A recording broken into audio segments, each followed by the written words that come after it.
복된 발걸음 되게 하실 줄로 믿습니다. 네. 하나님께서 인도하심이 있는 그런 발걸음이실 줄로 믿습니다. 네. 나를 살아나게 하셔서 20번째 시간입니다. 전체 시편 119편 22개 연 가운데 이제 중반을 이제 넘어선 12번째 후반전의 이제 첫 번째 단락이기도 합니다. 오늘 그 20번째 나를 살아나게 하소서 이 부제목을 이렇게 결론적으로 말씀을 드리고 같이 은혜를 나누고자 합니다. 말씀이 즐거움이 될 때 나에게 일어나는 한번 더요. 말씀이 즐거움이 될 때 나에게 일어나는 조금 부연 설명을 드리자면 말씀을 즐거워하는 게 아닙니다. 이거를 잘 이해하셔야 돼요. 말씀을 읽고 말씀을 읽은 그 순간을 즐거워하는 게 아니에요. 해피하다. 혹은 말씀을 읽고 그 말씀이 주시는 은혜를 받은 후에 그 다음에 즐겁다. 그게 아니에요. 이 12번째 연에서 우리에게 주시는 하나님의 은혜는요. 말씀, 이스, 즐거움이에요. 내 즐거움이 곧 말씀이랍니다. 말씀은 나의 즐거움이에요. 이게 이해가 되실지는 모르겠어요. 이게 정말 마음에 와 닿으시는지는 제가 잘 모르겠어요. 어쩌면 오늘 잠깐 우리가 말씀 한번 나누는 것 가지고 지금 이 간단한 명제 말씀이 즐거움이 된다라는 것을 이해 못하실 수도 있어요. 근데 그것은 그렇게 간단한 문제가 아닙니다. 말씀이 곧 즐거움이다 라는 것을 몇십 분 말씀을 나눈다 그래서 맞네 라고 와닿지 않으실 수가 있다.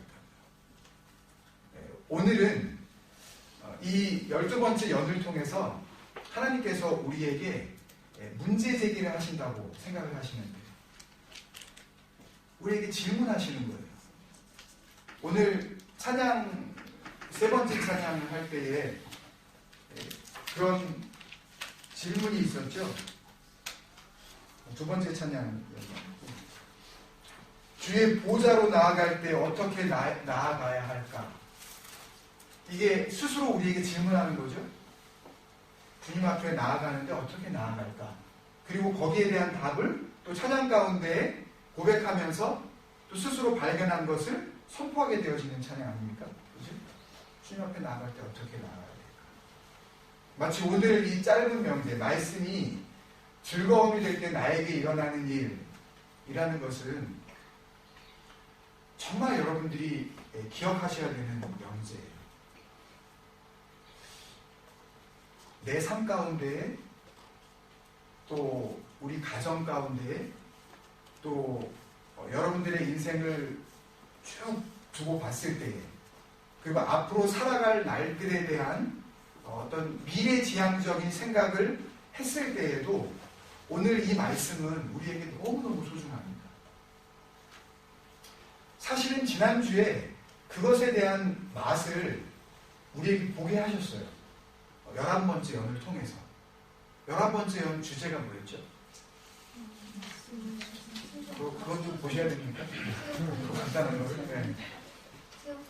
다른 거는 이렇게 설교할 때요. 이게 시편 119편이 좀 어렵기도 하고 좀 빨리 안 끝나나 이거? 언제까지 하려고 그러는 거야 이거? 하실 수 있을지도 모르겠지만 저도 잘 모르겠어요. 저도 말씀 앞에 인도함을 받고 싶어요. 아멘. 그러니까 제가 제 멋대로 말씀을 컨트롤하려고 하지 말고 시편 119편을 언제 다시 하겠어요? 우리가 이 공동체 하면서 다시 또 하려고 그러면 여러분들이 아마 목사님 할 거 없으세요? 그럴 거예요. 아마. 마지막일 거예요 이거. 그죠? 그러니까 철저하게 이 시편 119편 하나님의 말씀에 정말 집중되어 있는, 또 우리 공동체를 명명하신, 그 네이밍하신 그 하나님의 의도와 너무나 부합되는 이 시편 119편에 여러분들이 조금 더 마음을 좀 이렇게 두셨으면 좋겠어요. 한편은 소망입니다. 여러분, 말씀에 마음을 두시지 않으면요, 그러면 공동체가 시간이 가면 갈수록, 그리고 누군가가 우리에게 자꾸만 이렇게 김지사님처럼 새로운 분이 자꾸만 다가오면 다가올수록 저는 오히려 두려워요. 이러면 안 되거든요. 우리 공동체는 이러면 안 돼요. 우리를 향한 하나님의 부르심이 뭔지 우리가 분명히 알기 때문에 다른 어떤 것보다도 우리 어른들로부터 다 뭐 아이들 제일 어린 우리 영수의 이르기까지 정말 관심을 둬야 돼요. 오늘 그 이야기거든요. 그 인터레스팅에 대한 문제예요. 아이들은 요새 뻔히한 걸 좋아합니다. 뻔을 좋아해요. 뭐 호주 사람들이 인사할 때도 열심히 지금 막 일을 하고 지금 고되게 일을 하고 있는데 그 사람들은 뭐라 그러냐면 have fun 그래요. have fun 그래요. 재미를 가져. 즐겨. 재미 좀 봐. 그런 뜻인 것 같은데요. 모든 게 재미 위주예요. 교회 갔다가 예를 들어서 우리야 지금 뭐 그럴 여건도 안 되고 형편이 그렇지만 엄마 아빠가 교회를 가서 예배를 드리고 아이들은 주일학교에 맡기고 혹은 중고등부에 맡긴 다음에 이제 다 뿔뿔이 흩어졌다가 다시 이제 예배할 다음에 모입니다. 차에 타가지고 출발하는 순간 엄마가 물어봐요. 애한테 뭐라고 물어봐요? 오늘 재미있었니? 이건요, 교회 아무리 오래 다니신 분들도 다 똑같아요. 오늘 재미있었니? 어떤 부모님도요, 오늘 의미 있었니? 오늘 어떤 의미를 발견했니? 라고 묻는 부모님은요, 너무 썰렁한 부모님이라고 그렇게 아이들이 그럴 거예요. 오늘 재미있었니? 그럼 아이가 뭐라고 대답합니까? 재미? 없었어요. 당연하죠. 교회가 재미있을 리가 없죠. 네? 자기가 집에서 하는 게 더 재밌는데 빨리 집에 돌아가가지고 지금 하던 그 게임 계속 해야 되는데, 네? 아까 재밌게 보던 그 책 봐야 되는 거예요. 정말 우리가 예배 가운데에 지금 이 시간만이라도 뭘 잊어버리고 여기에 집중하고 그게 의미가 있는 일이지만요, 여러분 그런다고 정말 과연 하나님의 영광 받으실까요? 예배에 오기 전까지는 온통 박해만 생각, 예배에 오기 전까지는 우리나라가 정말 금메달을 제대로 따낼까, 혹은 우리나라가 내일 이제 새벽에 두 번째 이 축구를 하는데 그 시간이 이게 애매모호해서 내가 이걸 봐야 할까 말아야 할까, 집에 가자마자 잠을 미리 자둘까? 하여튼 머릿속에 온통 그 생각만 하다가 딱 교회에 오는 순간 예배하자. 그런다고 하나님께서 우리 예배를 들으시면서 와, 너 예배 제대로 하는구나 정말. 집중 좀 하네, 1시간 정도? 그러면서 하나님께서 기뻐하실 것 같으십니까 여러분? 그러실 것 같으세요?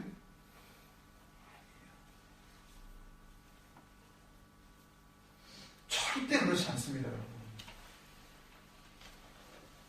만약에 우리의 삶 속에서의 재미가 교회 안에서 이루어지는 그 삶 속에서도 그런 비슷한 류의 재미를 발견하려고 한다면 우리는 아무리 교회를 빠지지 않고 나온다 한들 진정한 하나님의 의미를 발견할 길이 없습니다.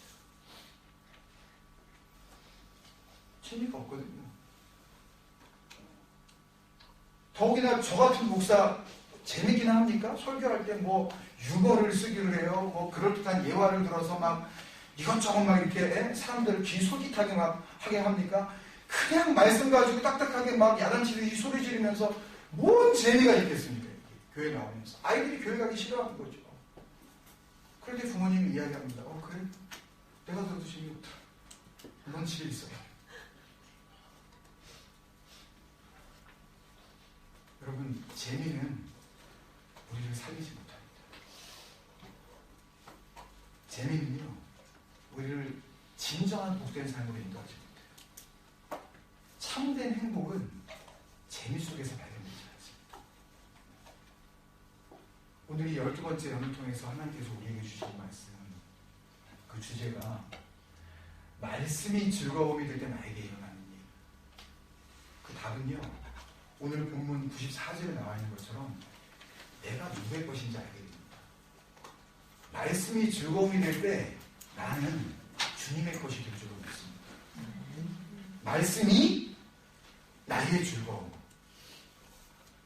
하나님의 그 말씀이 그 자체가 그냥 나의 즐거움이라고, 내가 삶으로, 내 체험으로, 내 온 일상을 주님 앞에 드려서 그렇게 인정하고, 그렇게 고백하고, 그리고 정말 그렇게 살아갈 수 있는 사람, 그 사람은 주님의 사람입니다.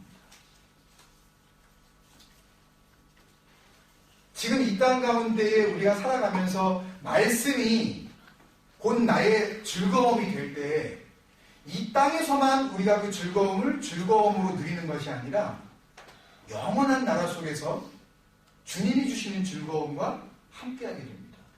결론부터 말씀을 드리자면, 주님께서 마태복음에서 24장을 통해서 여러 모양으로 이제 주님이 오실 날들을 이야기할 때에 달란트 비유를 통해 주시는 말씀 속에서 해주신 말씀이 있습니다.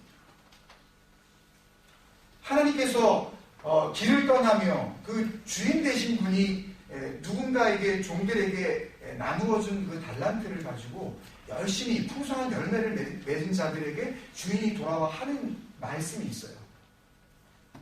마태복음에서 이렇게 이야기를 합니다. 착하고 충성된 종아, 내가 적은 일에 충성하였을 때 내가 많은 것으로 내게 맡기리라. 그 다음에 뭐라고 하셔요? 이제 내 주인의 뭐에 참여할지이다. 내 주인의 즐거움에 참여할지이다. 하나님의 말씀이 우리가 이 땅 가운데 살면서 즐거움이 될 때 우리는 주인의 즐거움에 참여하는 자가 될 줄 믿습니다. 거기에 파티스페이트 할 수 있는 퀄리파잉이 뭘 통해서 이루어지느냐? 우리가 이 땅 가운데 살면서 하나님의 말씀을 나의 즐거움으로 그렇게 알고 붙잡고 살아가느냐? 거기에서 하나님의 즐거움에 참여할 수 있는 승부가 나는 것입니다. 지난주에 말씀이 뭐가 될 때? 최선이 될 때. 두 가지라고 그랬죠. The best와 The first priority 라고 말씀을 드렸습니다. 말씀이 최우선이 돼야 되고, 말씀이 나에게 가장 좋은 것이 될 때 어떻게 된다고 그랬습니까? 모든 것을 얻게 된다고 그랬습니다. 이 모든 것이 뭘까요? 다른 것을 다 이뤄도 모든 것이라고, everything이라고 할 수 있는 그 모든 것.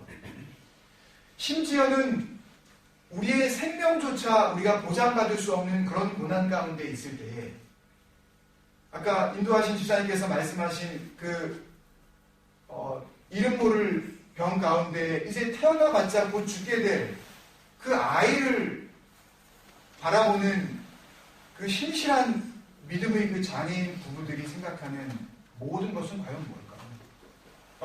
어차피 사라져버릴, 이제 막 세상에 태어날 내 아이의 생명, 어차피 태어나더라도 이 세상 가운데 며칠을 살지 못하고 없어져 버릴 그 아이를 보면서 모든 것을 얻었다고 말할 수 있는 것이 뭘까요, 여러분? 뭐겠습니까, 여러분? 지난주에 말씀을 통해서 우리에게 주신 것은 마지막 88절에 나온 주님의 인자하신 기도입니다. 헤세드 혹은 캐쉐드라고 발음하는 하나님의 인자하심, 하나님의 그 mercy, 그 자비하심은 줄 자격이 없는 자에게 주시는 자비입니다. 자격이 없어요. 근데 주시는 하나님의 자비. 용서받을 수 없는 자에게 주시는 용서. 그게 뭐라고요?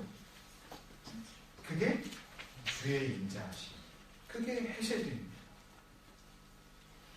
받아들여질 수 없는, 용납되어질 수 없는 그런 일을 한 자를 받아들여 주시는 그 용납. 그게 뭐라고요? 그게 주의 자비하심.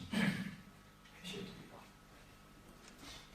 다른 모든 것들을 잃었다고 할지라도 뭐만 있으면 우리는 모든 것을 얻은 자가 되는 것입니까? 주님의 인자하심만 우리가 얻을 수 있다. 그래서 다윗은 그렇게 고백하지 않았습니까? 시편 23편에서 6절에 내 평생에 선하심과 뭐가요? 인자하심. 나를 쫓을 것이니 반드시 나를 따라올 것이니 내가 어디에 영원히 거하리로다? 개역개정 성경에는 내가 아버지의 집에 영원히 거하리로다. 하나님의 인자하심 때문에 내 평생에 그렇게 그 인자하심을 누리면서 살았을 뿐만 아니라 내가 주님 앞에 섰을 때에 나는 어디에 거하게 돼요? 영원한 하나님의 집. 그러면 모든 것을 잃었다 할지라도 우리가 모든 것을 얻은 자가 되려면 무엇을 붙잡아야 합니까? 주의 인자하심. 주의 인자하심. 우리가 너무너무 잘 아는 시편 106편 1절에도 이러죠. 할렐루야. 여호와께 감사하라. 그는 선하시며 인자하심이 어떻게 해요? 영원하니로다. 할렐루야. 하나님의 인자하심은 영원해요. 아무리 에스더 아빠가 인자해 보이고 그 인자함이 영원할 것 같다고 착각하고 있는 에스더일지 모르지만 여러분의 엄마 아빠가 여러분에게 멀시하고 멀시풀하고 그레이스하고 그렇게 생각해서 우리 엄마 아빠의 인자하심, 그 엄마 아빠의 사랑, 그 엄마 아빠의 은혜 그것만큼 영원한 것도 없을 거야 라고 생각하는 그런 우리 자녀들이 있을지 모르지만 여러분 엄마 아빠의 인자함도 아무리 인자하다 할지라도 우리의 목숨이 끊어지는 순간 그 인자함은 우리 가운데 거하지 않는 인자함입니다. 더욱이 이 땅 가운데 살아가면서 엄마 아빠의 인자함은 늘 완전하지 않아요. 늘 불완전합니다. 자기가 너무 화가 나면요, 자기가 너무 짜증스러우면 사실은 그 감정을 주체하지 못해서 자녀들을 비밀인데 이건 그런 데도 있어요. 여러분들은 없으신가 본데 전혀 공감도 안 하신가 본데 저는 그래 본 적 있어요. 저의 인자함이라는 것은 너무너무 체인저블합니다. 저의 인자함이라는 것은 너무너무 리밋이 있어요. 뻔해요. 한계가 있다고요. 그렇지만 하나님의 인자하심은 오늘 맨 마지막 96절에 나와 있는 영어 단어로 boundless. His mercy is boundless. 하나님의 인자하심은 끝이 없습니다. 한계가 없어요, 여러분. 그러면 엄마 아빠의 인자하심을 물론 우리가 무시해야 되지는 않지만 우리가 진정으로 붙잡아야 할 인자함, 그 모든 것, 그 영원한 것 뭐예요? 하나님의 인자하심. 그 헤쉐드, 이 헤쉐드가 신약에 보면 뭐로 나타납니까? 하나님의 은혜로 나타납니다. 용서받지 못할 자들을 용서하신 하나님. 받아들일 수 없는 자들을 예수 그리스도의 오늘 찬양한 것처럼 그 보혈로 말미암아 받아주시는 아버지 하나님. 너희가 그 피로 말미암아 의롭다 하심을 얻었은지. 그죠? 은혜가 아니면 예수 그리스도의 은혜로 말미암아 하나님께서 우리를 값없이 어떻게 해요? 어떤 자라 그러신다고요? 의로운 자라고 하신다고요. 우리의 의로움도 뭐가 없으면 안 되는 거예요? 하나님의 인자하심. 신약에서는 주의 은혜가 없으면 안 되는 겁니다. 이 예수 그리스도의 그 하나님의 살아계신 그 카리스, 이 은혜가 없다면 카리스가 없다면 그 은혜로 주신 것이 카리스마죠.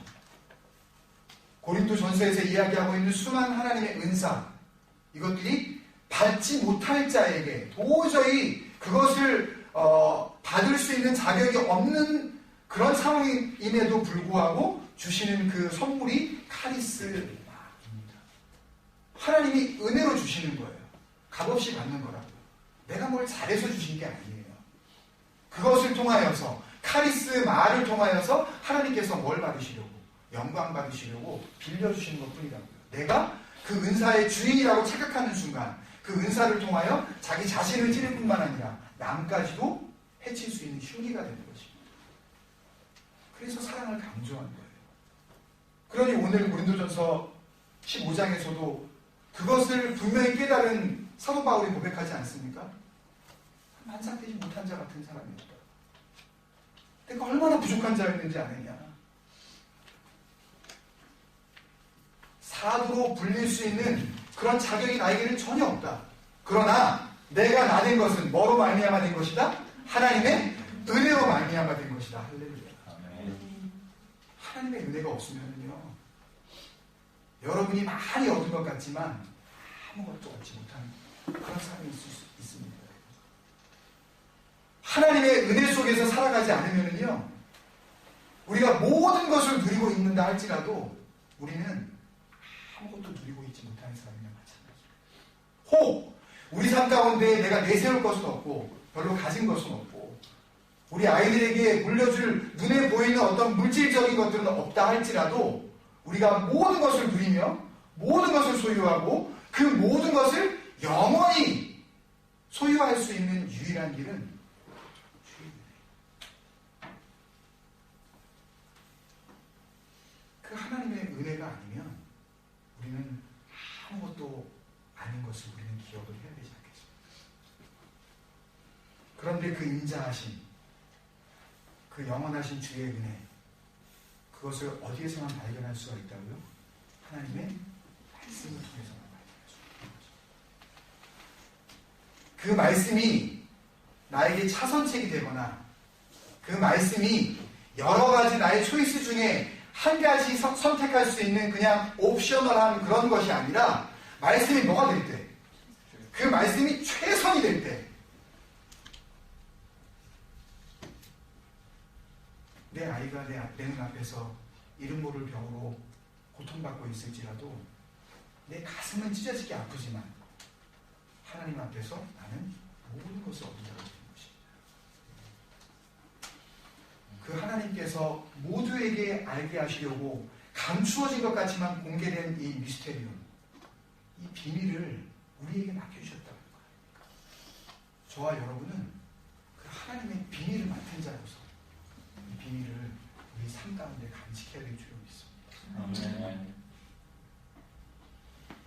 오늘 말씀의 결론은 96절에서 내려지고 있습니다. 내가 보니 모든 완전한 것이 다 끝이 있어도 주의 계명은 심히 넓으니라. 이렇게 이야기를 하고 있는데요. 사실은 모든 완전한 것을 다 보면서도 그 모든 완전한 것이 완전하지 않다는 것을 알게 되고 정말 완전한 것이 있는데 그 정말 완전한 것이 어디에 있다?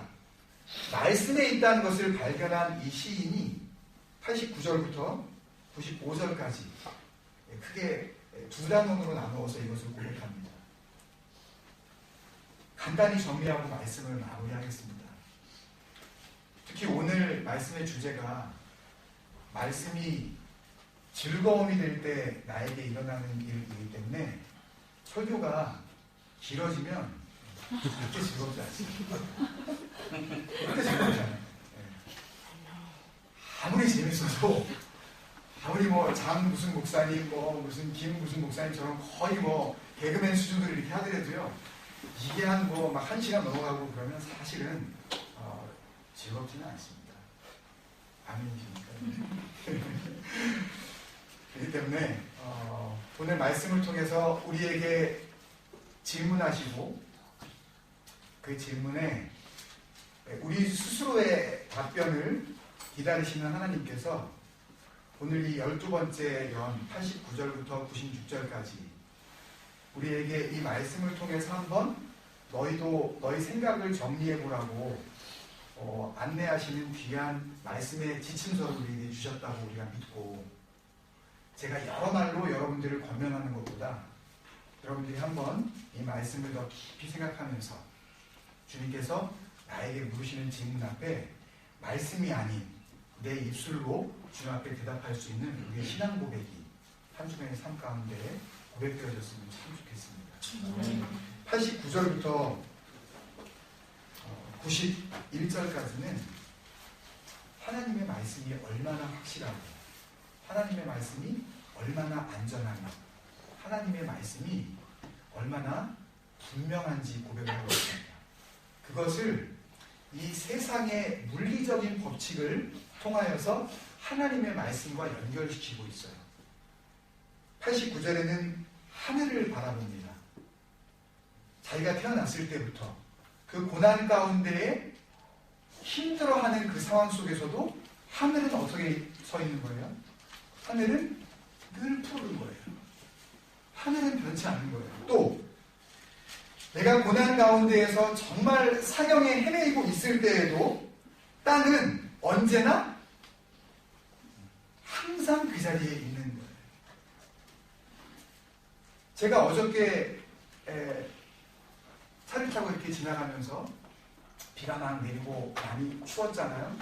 굉장히 참 집에 있어도 너무너무 추운 그런 날이었는데 지나가는데 깜짝 놀랐어요. 물론 이 목련 같은 경우에는 조금 일찍 펴버리고 그냥 이렇게 딱 자기가 그냥 잎사귀를 날려버리고 그냥 자멸합니다. 그렇지만 이 벚꽃은 조금 예외인데요. 이렇게 지나가는데 하얀 벚꽃이 펴 있는 거예요. 그래서 지나가다가 제가 멈췄습니다. 비가 막 내리고 있는데 다른 곳에는 아무것도 펴있지 않은데 봄을 상징하는 이 벚꽃을 보면서 말씀을 일주일 내내 준비하는 가운데에 하나님께서 주신 이 말씀이 내 삶 가운데에 증거되고 있다는 것을 보고 그 자리에 멈춰섰어요. 아직 때가 이르지만 지금 그 벚꽃은 하나님께 순종하고 있다는 것을 저는 발견했습니다. 꽃도 하나님의 말씀 앞에, 그 다스림과 그 섭리 앞에 이렇게 순종하고 있거든. 어떻게 너는 그 모든 것들을 다스리라고 하는 그런 놀라운 권세를 주셨음에도 불구하고 그 영원하신 하나님 앞에, 나에게 놀라운 권세를 주신 하나님 앞에 너는 왜 순종하지 아니하는 것? 마치 우리가 그냥 꺾어도 아무 소리 안 하는 그 벚꽃이 저에게 질문하고 있다는 그런 생각이 들었어요. 너는 왜 순종하지 않느냐? 나도 하나님의 이 세상의 법칙, 이 자연의 법칙, 과학으로도 얼마든지 설명할 수 있지만 하나님께서 이 땅 가운데 땅 속에서 숨겨놓으신 하나님의 그 섭리 가운데 이 미물인 나무 하나도 주님 앞에 순종하고 있거늘 너는 하나님 앞에 호흡하며 찬양하는 자로 유일하게 지음받은 피조물인 네가 어떻게 하나님의 말씀 앞에 순종하지 않냐합니다. 주님께서 하늘을 통하여서 저에게 질문을 하시고 아무것도 아니지만 그 비 내리는 가운데 펴있는 그 벚꽃이 저에게 묻고 있다고 저는 느꼈습니다. 비가 내리는데 한참 서 있었어요. 왜 순종하지 않을까? 만물도 순종하는데 아무 말도 못하는 그 나무 한 가지도 하나님의 그 섭리 앞에서 순종하고 있거든. 너희는 어찌 들을 귀가 있고 볼 수 있는 눈이 있음에도 불구하고 말씀 앞에 순종하지 아니하느냐? 제 가슴을 때리셨습니다. 91절에 그렇게 고백하지 않습니까? 천지가 주의 그의 규례대로 오늘까지 있음은 만물이 뭐가 됐다고요? The servant of the Lord. 그 주의 종이 되었다는 거예요. 여러분 주님의 종이십니까? 여러분 정말 하나님의 종이세요?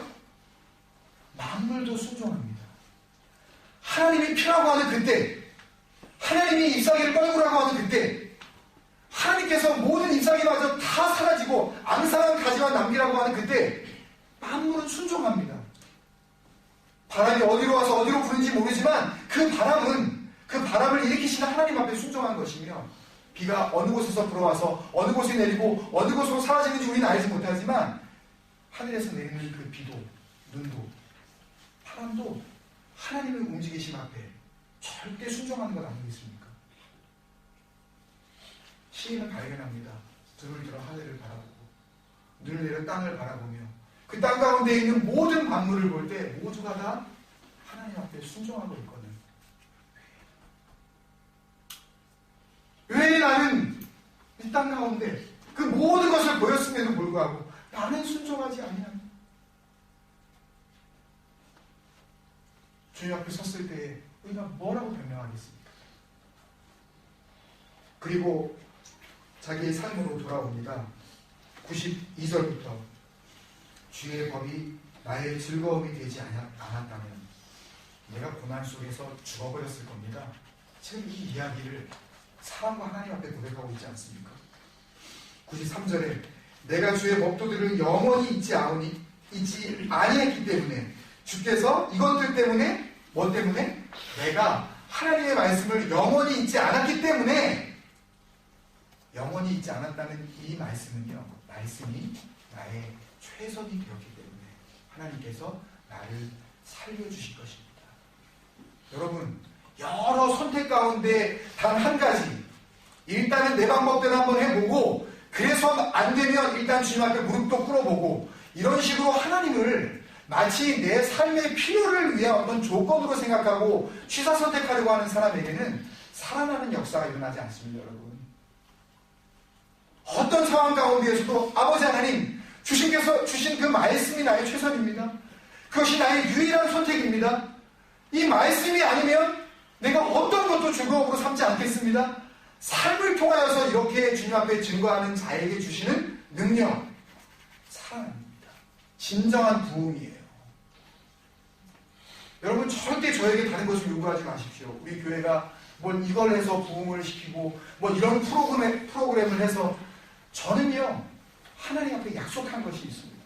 아버지 하나님, 나를 이 늦은 나이에 주님의 종으로 불러주셔서 말씀을 전하게 하여 주셨는데 저는 다른 거 붙잡지 않겠습니다. 하나님의 말씀, 이 살아계신 이 성경책 한 권만 가지고 이 말씀에 목숨을 걸고 이것을 따르는 성도들과 함께 주님 앞으로 달려가겠습니다. 세상에 이 말씀을 가지고 많은 자료들, 많은 성경 공부책들, 그것을 무시하려고 하는 이야기는 아닙니다, 여러분. 그렇지만 성경을 최선의 것으로, 성경을 유일한 하나님을 향한 우리의 선택으로 우리가 삼지 않고 다른 것을 먼저 눈을 돌릴 때에 우리 교회는 진정한 부흥을 맛볼 방법이 없습니다. 혹 사람의 눈으로 볼 때 부흥된 것 같이 보일지 모르지만 그 부흥은 하나님께서 기대하셨던 진정한 부흥이 아닐 수 있다고 저는 확신하고 있기에 아버지 하나님, 저는 말씀만 붙잡습니다. 제가 살아가는 이유도 하나님의 말씀이에요. 제가 사역을 감당하고 있는 이유도 말씀이 있기 때문이며 내가 이분들을 사랑하고 섬기는 이유도 단 한 가지, 말씀이 거기에 있기 때문입니다. 내가 이 말씀을 보면 볼수록, 말씀을 생각하면 생각할수록 이것이 나의 삶을 복되게 하는 즐거움이라는 것을 내가 주님 앞에서 고백하지 아니할 수가 없기에 하나님, 주님 앞에 그렇게 주님의 종으로 살아가야 합니다. 교회를 섬기면서 제가 하나님 앞에 드리는 약속입니다. 우리 교회는 그렇게 하나님께서 살려주실 줄로 믿습니다. 아멘. 진정한 부흥을 맛보게 하시되 다른 방법이 아닌 하나님의 말씀, 그것만으로도 충분하다, 넉넉하다, 넘친다 하는 분명한 증거가 이 공동체 가운데 저는 분명히 나타날 줄로 믿습니다. 아멘. 그리고 계속해서 고백합니다. 나는 주의 것이오니 나를 구원하소서. 내가 주의 법도들만 찾았나이다. 다른 거 안 찾았다는 이야기예요. 다른 거 안 찾았다는 이야기. 악인들이 나를 멸하려고 엿보지만 계속해서 끊임없이 고난을 주고 이유 없는 함정을 팠었던 그들이 나에게 또 이유 없는 고난을 주려고 또 엿보고 있습니다. 그렇지만 나는 이제 그런 것도 생각하지도 않습니다. 이제는 뭐만 생각해요? 나는 주의 증거들만을 생각하겠나이다. 할렐루야. 저는요, 그래서 우리 공동체를 명명하신 이 이름이 너무너무 감사해요. 너무너무 감사해요. 그렇게 하나님의 은혜를 받고 은혜 가운데에 우리가 결정하고 났더니 곳곳에 하나님의 마음, 곳곳에 하나님의 생각, 그리고 생각을 주님 앞에 고정시켰을 때에 살아나는 수많은 사람들의 이야기, 이것을 성경을 통해서 만나게 해주시는 놀라운 은혜가 있지 않습니까, 여러분? 저는 너무너무 감사해요. 여기서 이야기한 주의 증거들만을 생각하겠나이다 라고 할 때 I only think of your word 뭐 이렇게 이야기하지 않았습니다. I ponder your commandments. 나는 주님의 명령들만을 폰더하겠습니다. 폰더가 뭐예요? 폰더가 뭐예요? 예? 폰더가 뭐예요? 폰더. P-O-N-D-가. 예? 예, 생각은 생각인데 집착하는 거예요. 몰두하는 거예요. 딴 생각 안 하는 거예요. 다른 데서 주는 재미를 발견하려고 하지 않고 내 삶의 재미조차도 말씀을 통해서만 내가 재미를 얻겠습니다. 진정한 즐거움을 말씀 안에서만 발견하겠습니다. 그게 폰더입니다. 이 폰더가 신약에 와서 어떻게 해석이 된 겁니까? 우리가 주기도문 마칠 때에 같이 생각했었던 말씀, 히브리서 3장 1절. 그러므로 함께 하늘의 부르심을 받은 거룩한 형제들아. 이게 뭐라 그랬어요? 이게 뭐라 그랬어요? 에클레시아. 함께 하늘의 부르심을 받은 거룩한 형제들아. 여러분과 저 아닙니까? 그죠? 에클레시아. 우리가 믿는 사도시며 우리가 믿는 도리의 사도시며 대제사장이신 뭐를 어떻게 해라? 예수를 깊이 생각해라. Fix your thoughts on Jesus. 생각을 다른 데 하지 말고 모든 생각들을 어디에 고정을 시켜라? 예수 그리스도에 고정을 시켜라. 폰더하라. 말씀이신 예수 그리스도 앞에 그 은혜 앞에 나는 내 눈과 내 마음과 내 생각을 몰두하겠습니다.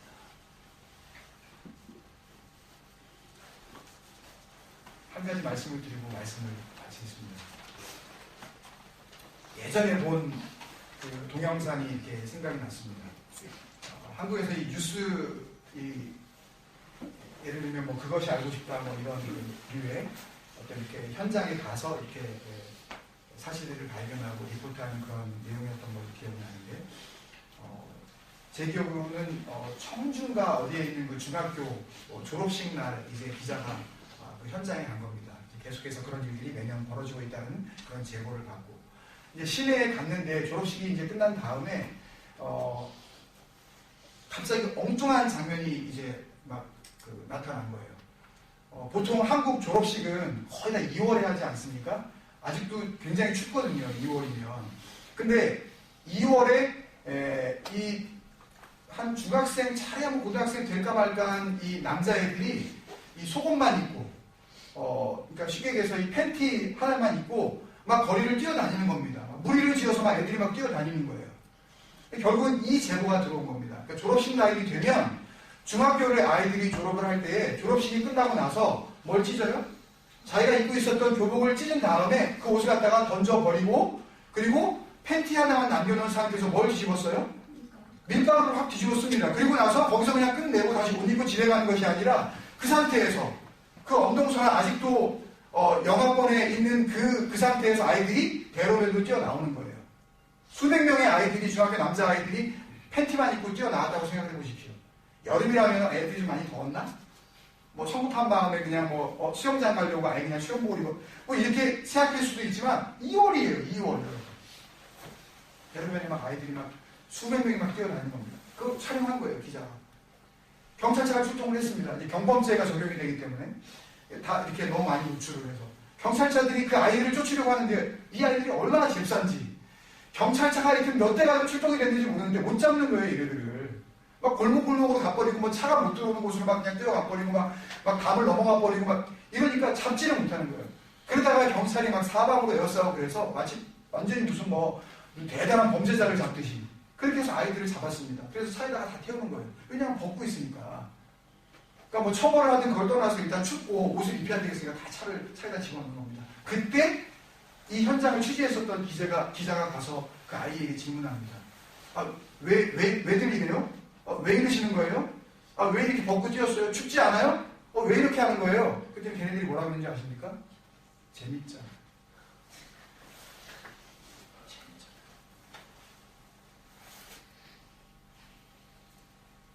여러분, 재미는 이렇습니다. 함께 공유할 수 있는 것이 못돼요. 재미는 정말 영원함 속에서 함께 누릴 수 있는 것이 되지 못합니다. 재미는 나는 이해가 되는데 저 사람은 이해가 되지 않는 것이에요. 그렇지만 즐거움은 함께 할 수 있는 것이며 누릴 수 있는 것이고, 특별히 말씀이 즐거움이 될 때에 그 즐거움은 심지어 하나님의 나라에 들어간 이후에까지 우리를 인도하는 놀라운 능력이 될 줄로 믿습니다. 여러분, 재미를 위해서 사시겠습니까? 아니면 즐거움을 위해서 사시겠습니까?